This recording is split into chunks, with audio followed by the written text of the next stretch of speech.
enough of the tutorial videos for now. We're going to go ahead and go for a little cruise and see what comes of it. Alright guys, gonna head out here and just take a little cruise. I really need to get some more miles on this bike. I've only got 400 miles on it.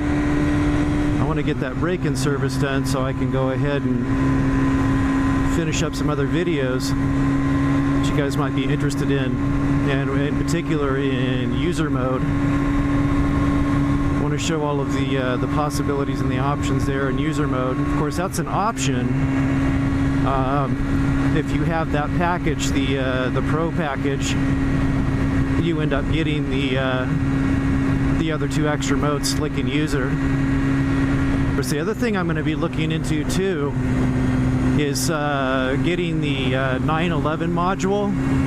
I don't know the exact name of it right now, but I'm going to get some information on that so I can access the ECU, and if I have any issues, track down some trouble codes, and also clear service reminders and things like that too, so I can do some of my own service, because I am a hands-on kind of guy. I like to do my own work, unless it's, you know, maybe something that requires some specialty tools that I'm not willing to commit to buying. Then I may take it to you know, a qualified technician to take care of that. Anyway, so I'm kind of feeling like I might want to go and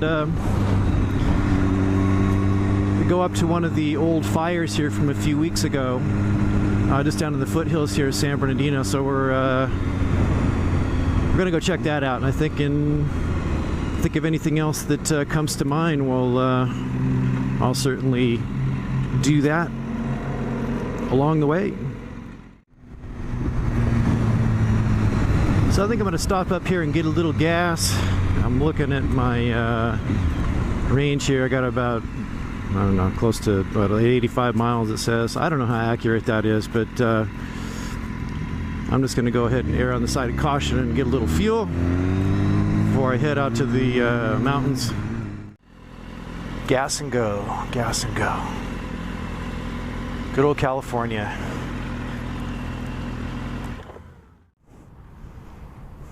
You know, one thing about California is the extra tax that's added on to the fuel here because of EPA regulations. It's crazy. Which makes me think too about the Euro 4 regulations that are going to be coming out. I'm just curious how they're going to affect the new bikes, like even the S1000RR here, you know, because this bike 2016 is the Euro 3, but I'm just so curious what it's going to be like for the Euro 4, if the weight's going to increase, or we're going to end up losing power, or what's going to happen. You know, one thing I've noticed about this bike, I mean, even though I know it has auto shift up and down when you're upshifting, if you decide to, you know, just around town not use the auto blip or quick shift or whatever you're calling it, it doesn't complain too much about it. I'm using clutch right now, and I don't know, I heard some bikes are kind of fussy about that. They don't like it if they're, you know, the quick shift and you try to use the clutch, that they fuss a little bit, but this bike doesn't seem to care one way or another. But yeah. Another thing that I noticed too on the BMW here is just the little vibes. I'm still getting used to the button configuration as I'm riding. Something in the road there, a little debris. This multi-switch deal going on here, just a crap load. On my Aprilia was awful. I would always get the mode switch and the that's nice of this guy. Appreciate that, buddy. Thank you. I'd always get the mode switch and the turn signal switch messed up. So yeah, actually today is a very comfortable day. As you can see here, I live in a pretty arid environment, and it does get hot where I'm at. Motorcyclist.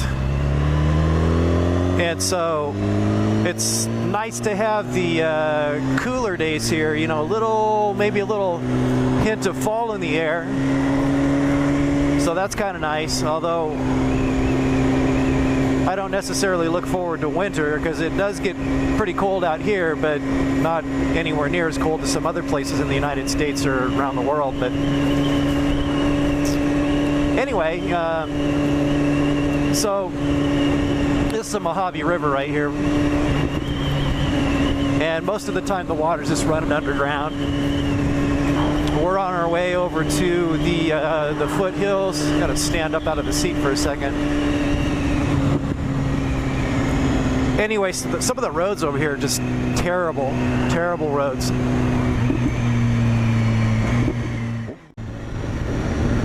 Now, so if you let me put my visor down. If you look all up in here, this is all burned from the pilot fire.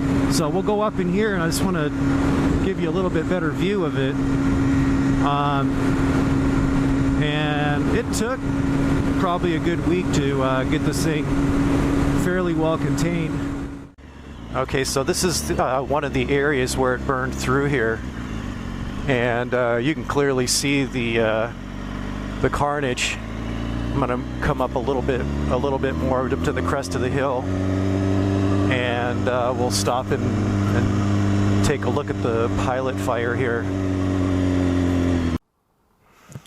All right, so you can see, I mean, it looked like this is sort of the edge here where some of it stopped.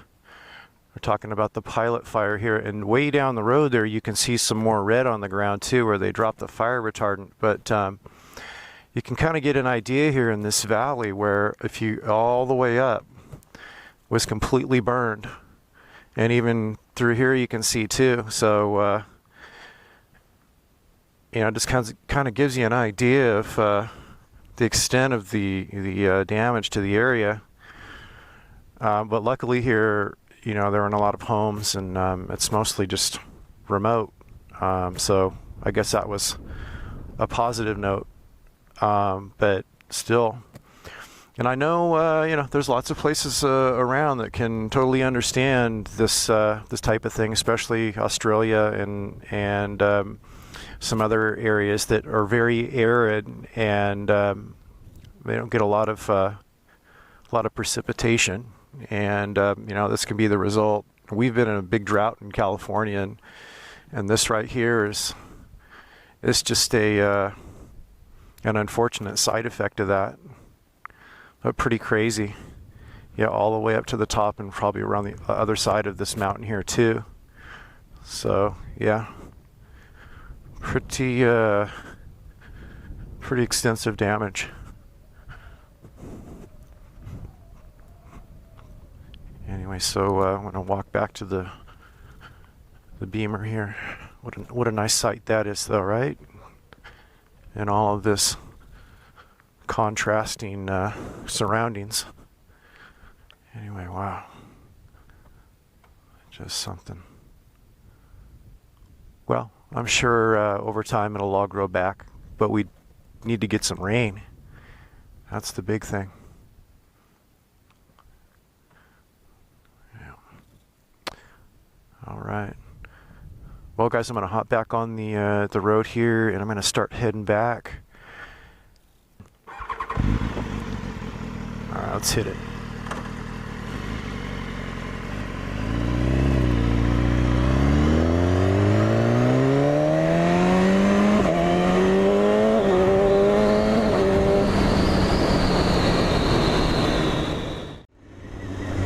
Well, anyways, guys, I accidentally turned on the lap timers, and I need to figure out how to cancel and turn those things off, so I'll take care of that. But I'm going to go ahead and wrap it up here and head on back to the house. I got some other things I need to take care of today, so I guess we'll catch you guys soon on the next video. Have a good one, guys.